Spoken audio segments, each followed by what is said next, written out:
कन्यादान। रामराव जी के दो बच्चे थे, रूही और पवन। पवन बड़ा था और रूही छोटी थी। दोनों ही पढ़ाई में बहुत होशियार थे। रामराव और रूही की माँ लता रूही को लेकर बहुत चिंतित थे, क्योंकि रूही ने अपनी शिक्षा पूरी कर ली थी। अब उसके लिए एक बेहद बेहतर रिश्ता खोजना था। एक दिन उनके करीबी रिश्तेदार का बेटा दीपक शादी में रूही का हाथ मांगने के लिए उनके घर आया। दीपक को सभी पसंद करते थे। वह दिखने में अच्छा था और एक अच्छी कंपनी में कार्यरत था। दीपक के परिवार को भी रूही पसंद थी।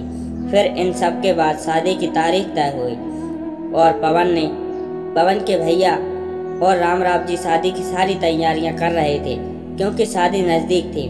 सारी तैयारियां हो गईं। शादी का दिन भी आ गया। पवन रूही का हाथ पकड़कर मंडप में ले आया। रूही सुंदर गुड़िया सी दिख रही थी। सुंदर नाक, आंखें, रंग गोरा, लंबी लंबी चोटी। दिखने में रूही बेहद खूबसूरत थी। पवन रूही को मंडप ले आया और पंडित जी ने रूही को कन्यादान के लिए हाथ अंग करने को कहा। उसका हाथ कांपने लगा। जिस पिता ने इस हाथ को पकड़कर दुनिया में चलना सिखाया, वही आज उसका हाथ किसी और पुरुष के हाथ में देने जा रहे थे। अपनी उस बेटी के बिना अपना बाकी जीवन बिताना, यह विचार ही उनके लिए काफी कष्टदायक था। पिता ने उसका हाथ पकड़ लिया और उसके होने वाले पति ने नीचे से उसके हाथ को सहारा दिया। कन्यादान की रस्म शुरू हुई। हाथों से पानी की एक एक बूंद गिरने के साथ ही पिता की आंखों से भी बूंद बूंद आंसू गिर रहे थे।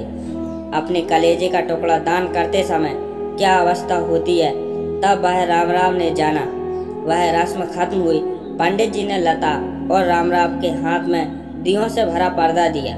उनके सामने बेटी और उसका पूरा ससुराल परिवार बैठा है और पंडित जी ने कहा, आज से आपकी बेटी उनकी हो गई। उसने कहा कि उसका अच्छे से ध्यान रखें। लता अपने मायके वालों के लिए एकदम पराई हो गई। उसकी आंखों से आंसू भर आए। रूही को 2 दिन की ट्रिप पर भी भेजना माँ के लिए कितना मुश्किल होता था, और अब उसको हमेशा के लिए दूसरों के घर भेज दिया जाए और उसके अपने ही घर का मेहमान बना दिया जाए। यह बात अब माँ को समझ आ रही थी। उस रस्म के बाद दूल्हा गेट पर आ गया। पंडित जी ने आवाज दी, लड़की के मामा, लड़की को लेकर आओ। उस मामा का हाथ पकड़कर वह उस अंतर पाठ पर जा रही थी। सुबह उठकर एक साथ नाश्ता, फिर मस्ती, फिर मामी के हाथ का खाना, और रात में मामा की गोद में सिर रखकर सोने वाली भांजी आज उस मामा को दूसरे के हाथ में सौंपेगी होगी। यह सोचकर उसने अपने हाथ कस लिया और मंगलाष्टक प्रारंभ हो गया। भाई दूज के दिन बिना कुछ मांगे मिलने वाला गिफ्ट, एक साथ फोड़े हुए पटाखे, टीवी कौन देखेगा, इस पर झगड़ा, और दादाजी गुजर जाने के बाद उन दोनों का गले लग कर रोना। दोनों भाई बहन आज एक दूसरे को देख रहे थे।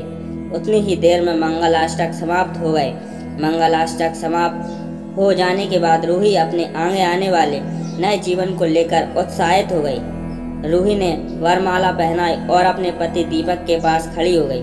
रूही के सामने बहुत से लोग खड़े थे।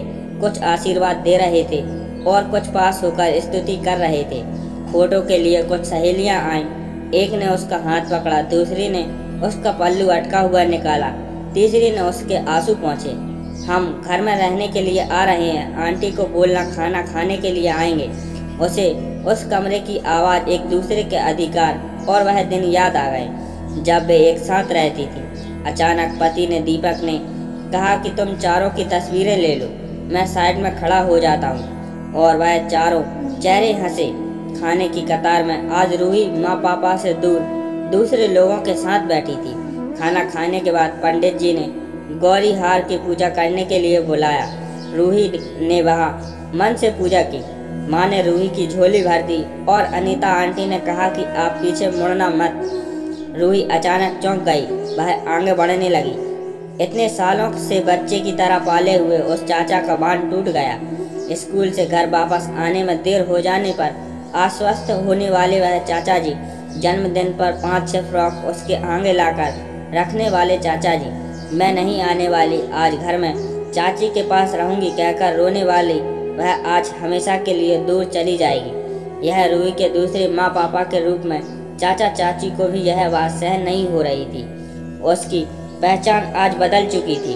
हाथों की वह हरी चूड़ियाँ, पाँव में बिछिया और गले में मंगलसूत्र नए जीवन की राह देख रहे थे। सास का हाथ पकड़कर रूही उस फूलों से सजी गाड़ी में दीपक के साथ बैठी। उस गाड़ी में खुशी थी और उस गाड़ी के बाहर खड़े सभी लोग आंखों में आंसू लिए उसे अलविदा कर रहे थे।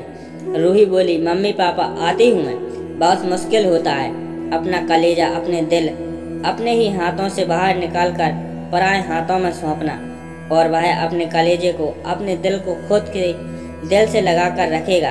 फिर भी हर माता पिता को इस मुश्किल काम का सपना देखते हैं लड़की के जन्म से ही।